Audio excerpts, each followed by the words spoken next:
ছানা মোয়া ছাড়াও কিন্তু পান্তুয়া বানানো সম্ভব।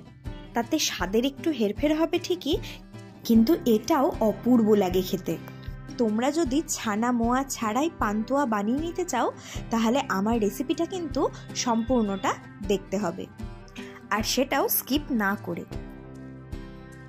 চলো তাহলে রেসিপিটা শুরু করা যাক। মিষ্টি বানানোর জন্য প্রথমেই আমাদের যে উপকরণগুলো লাগছে সেগুলো দেখে নিই। প্রথমেই লাগছে 1 বাটি মুড়ি, ওজন হিসেবে এটা রয়েছে 75 গ্রাম মুড়ি। লাগছে 2 বড় সাইজের আলু আর 1 বাটি গুঁড়ো দুধ। এখানে 10 টাকাওয়ালা 4টে প্যাকেটের গুঁড়ো দুধ রয়েছে। এই মুড়িটাকে কিন্তু আমাদের মিক্সিতে দিয়ে গুঁড়ো করে নিতে হবে, তাই একটা মিক্সিং জারে মুড়িটা নিয়ে নিচ্ছি। গুঁড়ো করে নেওয়ার পর মুড়ি গুঁড়োটা একটা বাটির মধ্যে ঢেলে রাখবো।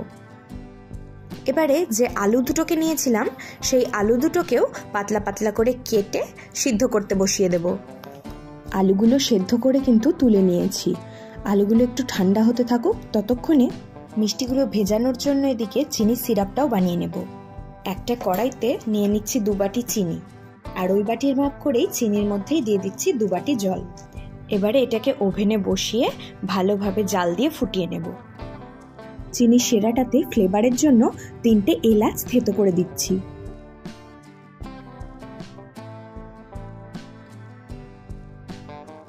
আর সামান্য একটু জাফরানও ছড়িয়ে দিলাম, তবে এটা একেবারেই অপশনাল। শিরাটা তৈরি হতে হতে ওদিকে মিষ্টির জন্য মন্ডটা তৈরি করে নেব। সেদ্ধ করে রাখা আলুটাকে একটা স্ম্যাশারের সাহায্যে খুব ভালোভাবে কিন্তু স্ম্যাশ করে নিতে হবে।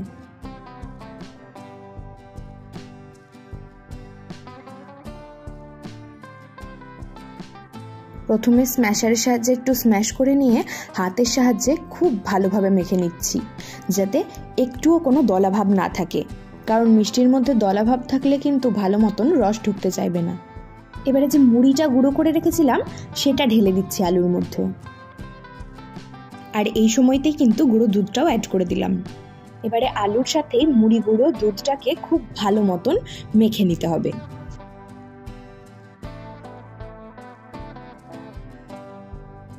আর এই পর্যায়ে 1 চিমটে মতো বেকিং সোডা বা খাবার সোডাও অ্যাড করে দিচ্ছি।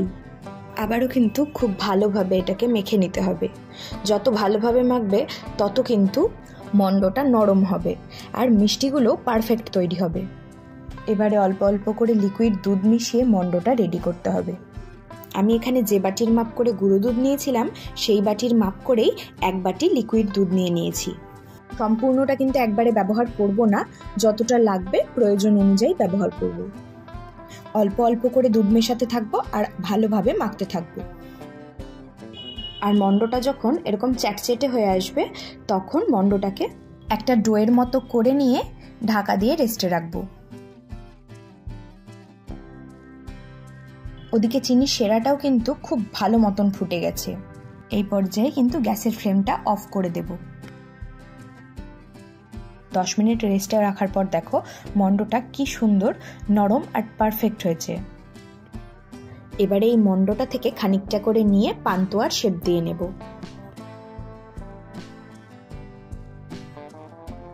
দেখো মিষ্টিগুলো কতটা মসৃণ, কতটা স্মুথ। মিষ্টিগুলোর গায়ে কিন্তু একটুও ক্র্যাক নেই, তার মানেই বোঝা যাচ্ছে মিষ্টির মন্ডটা কতটা পারফেক্ট তৈরি হয়েছে। মিষ্টি গড়ার সময় মিষ্টির গায়ে যদি ক্র্যাক থাকে তাহলে জানবে মিষ্টিগুলো ভাজার সময় ভেঙে যাওয়ার সম্ভাবনা আছে। এই যে সমস্ত মিষ্টিগুলোই কিন্তু আমি এখানে রেডি করে নিয়েছি। এবারে মিষ্টিগুলো ভেজে নেওয়ার জন্য ওভেনে একটা কড়াই বসিয়ে দিচ্ছি, আর কড়াইতে বেশ অনেকটা পরিমাণ তেল দিয়ে দিচ্ছি। যেহেতু মিষ্টিগুলো ডুবো তেলে ভাজবো তাই তেলের পরিমাণটাও কিন্তু বেশি দিতে হবে। মিষ্টিগুলো ছাড়ার আগে কিন্তু তেলটা হাই ফ্লেমে গরম করব না, আর মিষ্টিগুলো ছাড়ার সময়তেও গ্যাসের ফ্লেমটা লো টু মিডিয়াম রাখবো।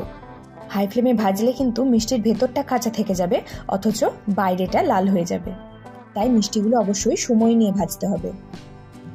মিষ্টিগুলো দেওয়ার পর কড়াইয়ের হাতলটাকে ধরে একটু নাড়িয়ে দিতে হবে।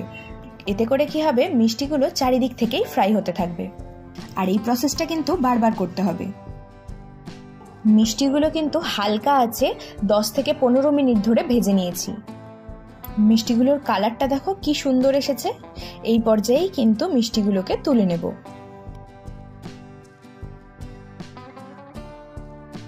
বাকি মিষ্টিগুলো একই প্রসেসেই কিন্তু ভেজে নেব। আর এই মিষ্টিগুলো ছেড়ে দেওয়ার পর আগের বারের ভেজে তুলে রাখা মিষ্টিগুলো সেরাতে ফেলে দেব।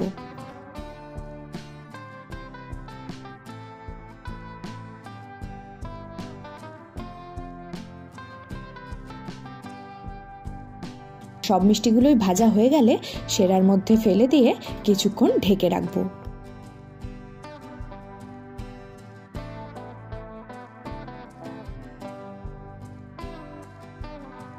আর আধ ঘন্টা পর মিষ্টিটা পরিবেশনের জন্য একদম রেডি। কি তাহলে ছানা মোয়া ছাড়াই তো পান্তুয়া বানিয়ে দেখালাম, এবারে তোমরাও বাড়িতে বানিয়ে ফেলো। আর রেসিপিটা ভালো লাগলে অবশ্যই কমেন্টে জানিও। আজ তাহলে আসি, টাটা।